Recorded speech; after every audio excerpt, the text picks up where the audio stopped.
बहुत बहुत स्वागत है आपका ईटीवी भारत में। अब्दुल, कहाँ पे हैं आप अभी और क्या स्थिति है?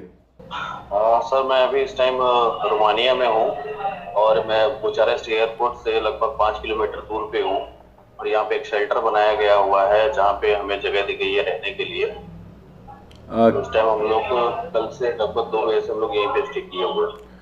और क्या अभी बताया जा रहा है कि कब तक आपको यहीं पे स्टे करना है, कब तक आपकी फ्लाइट आ जाएगी, आपको लेके जाएगी?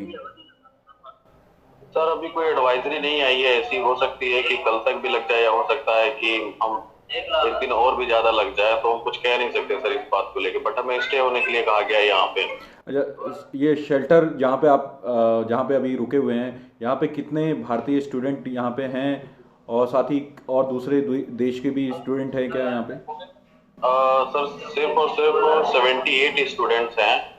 और यहाँ पे शेल्टर होम में टोटल सिर्फ इंडियंस ही हैं सारे यहाँ पे।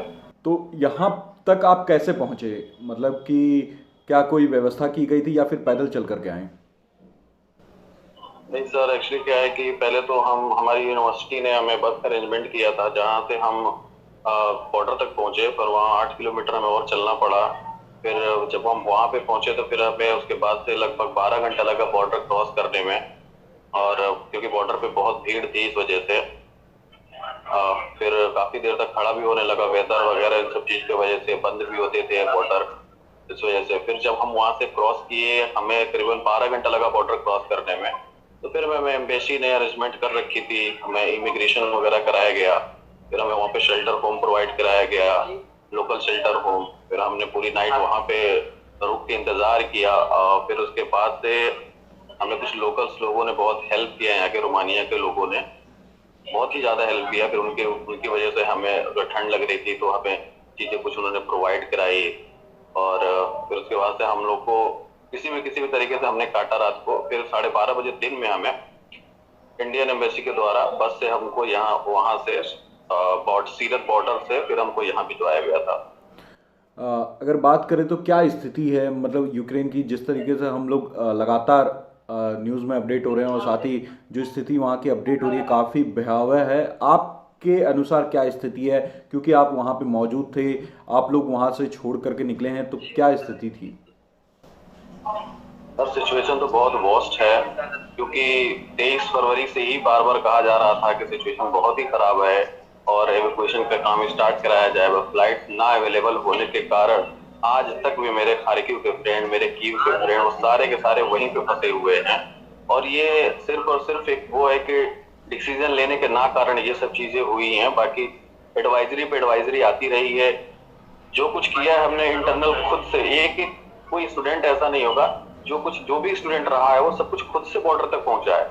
ये एक हम एज एक एवेकुएशन ऐसा नहीं हम कह सकते कि बहुत ज्यादा इन्होंने एक वो चीज कर दी है। बट थैंक्स टू एम्बेसी कि उन्होंने इतना कुछ हमारे लिए किया है कि हम बॉर्डर बस क्रॉस कर लिए हैं। उसके बाद से हमें बहुत सी चीजें कम से कम प्रोवाइड कराई गई हैं, वो काफी अफोर्डेबल रहा है हमारे लिए, तो उसके लिए थैंक यू है। बाकी सर कोशिश यही है कि बस यहाँ की सिचुएशन बहुत वर्स्ट है। यूक्रेन की ईस्ट एरिया है जो यूक्रेन का, पूरा यूक्रेन, जैसे खार्किव हुआ, दनिप्रो हुआ और ये ओडेसा हुआ, सुमी स्टेट हुआ, ये सब बहुत ही डेंजर जोन में है। और एवेकुएशन जल्दी ना होने के कारण आज हमारा एक फ्रेंड, जूनियर मेरा स्टूडेंट, यही खार्किव में पढ़ता था बेचारा, उसकी डेथ हुई। तो ये सब चीजें की है। अभी भी अगर नहीं गवर्नमेंट और मीडिया की अगर नहीं खुलती है तो फिर सर कुछ नहीं कह सकते। सर पूरी इंडिया ही सर इलेक्शन में बिजी है, तो फिर कुछ नहीं कह सकते सर उसका। बिल्कुल, क्योंकि हमने भी देखा कि एक हमारा भारतीय जो कि यूक्रेन में पढ़ रहा था, वो इस युद्ध युद्ध में जिस तरीके से हालात है उसका शिकार हो गया, तो कहीं ना कहीं वो दुख की बात है। लेकिन हम आपसे ये भी जानना चाहेंगे, बताया जा रहा है कि कई स्टूडेंट अभी भी लापता है, जो अपने हॉस्टल से या फिर जहाँ रह रहे थे वो निकले थे जरूर, लेकिन पहुंच नहीं पाए वो बॉर्डर तक। हाँ सर, इसका ये है कि हाँ ऐसा है सर, बिल्कुल ही सही बात है ये। मेरी यूनिवर्सिटी के कुछ कुछ मेरे जूनियर्स हैं और जिनको अभी हम लोगों ने एक व्हाट्सएप ग्रुप बनाया हुआ है उसमें, ताकि हम एक दूसरे की हेल्प कर सके। और हम पता कर रहे हैं कि हमारे फ्रेंड्स वगैरह सब कहाँ हैं, कौन किस वक्त पे कहाँ देखा गया। तो ऐसा हो रहा है, किसी को 3 दिन बाद लग जा रहा है मिल रहा है, किसी से कांटेक्ट ही टूट जा रहा है, कोई कोई हिम्मत ही हार जा रहा है, वो बॉर्डर तक पहुंच के वो पीछे चला जा रहा है।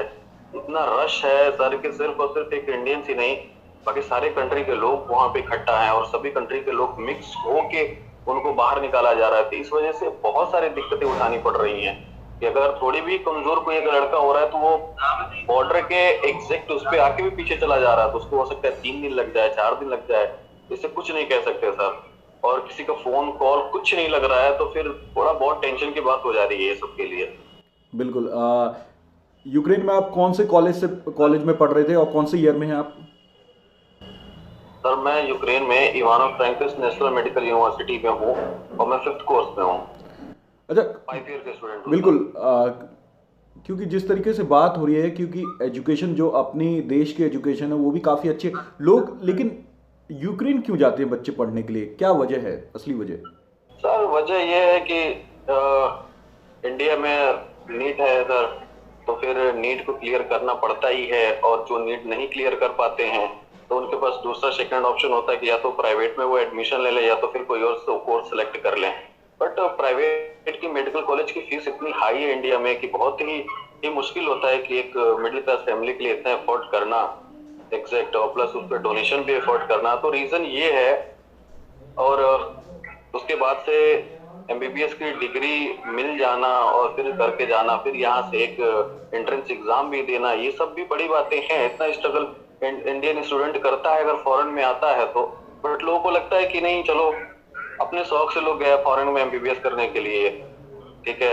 जब अभी हमने देखा है कि अभी खारकिव इंसिडेंस हुआ है, जो भी हुआ है, यहाँ पे फंसे हुए हैं, इन सब पे अजीब अजीब के कमेंट्स भी आ रहे हैं कि पहले तो एमबीबीएस करने के लिए निकल गए जब ये था वो था, और फिर उसके बाद से अब जाके गवर्नमेंट को याद कर रहे हैं। तो पहले बात को समझें कि मेडिकल की पढ़ाई इतनी सस्ती नहीं है इंडिया में सर। प्राइवेट मेडिकल की पढ़ाई इतनी सस्ती नहीं है, आपको सबसे पहले डोनेशन से गुजरना पड़ता है होके। ये सारे प्रोसेस हैं जो प्रैक्टिकली मुमकिन नहीं है सर। बिल्कुल बिल्कुल अब्दुल, सही बात आपने कही, क्योंकि जिस तरीके से एजुकेशन व्यवस्था है उसको कहीं ना कहीं गवर्नमेंट को और उसमें सुधार करनी चाहिए, तभी जा कर के जो हमारे स्टूडेंट है वो बाहर ना जा कर के देश में ही वो पढ़ेंगे और साथ ही देश को ही सेवा देंगे। बिल्कुल आपने सही बात कही। बिल्कुल सर। एक आखिरी सवाल, क्या खाने पीने की व्यवस्था की गई है? क्या आपने मतलब जो मील होता है, जो पूरी डाइट होती है वो ली है, या फिर जब कॉलेज से निकले थे आप भूखे पेट निकले थे और अभी तक उसी हाल में?